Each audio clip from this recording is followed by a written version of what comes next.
Le patron emmena l'homme dans une villa isolée à la campagne. Là, la végétation était envahissante, les pièces sombres et délabrées. Manifestement inhabitées depuis longtemps, le patron précisa à Jack qu'il n'y avait ni Internet ni réseau mobile ici et espérait qu'il se consacrerait pleinement à la restauration des cassettes. Jack, très professionnel, se mit aussitôt au travail une fois le patron parti, même si les cassettes étaient fortement endommagées par l'incendie. Pour Jack, c'était un jeu d'enfant. Très vite, il restaura une première bande.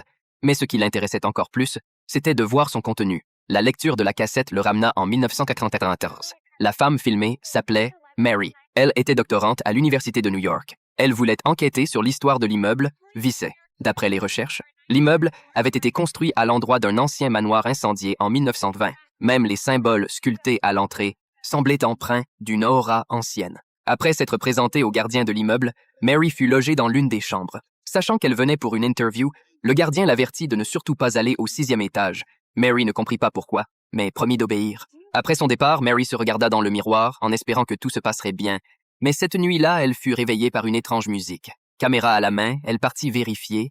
Elle se dirigea vers une bouche d'aération d'où provenait le son et pointa sa caméra à l'intérieur. Jack regardait attentivement cette scène à l'écran, mais quand il augmenta le volume, un bruit strident lui vrilla le crâne et l'enregistrement s'interrompit net.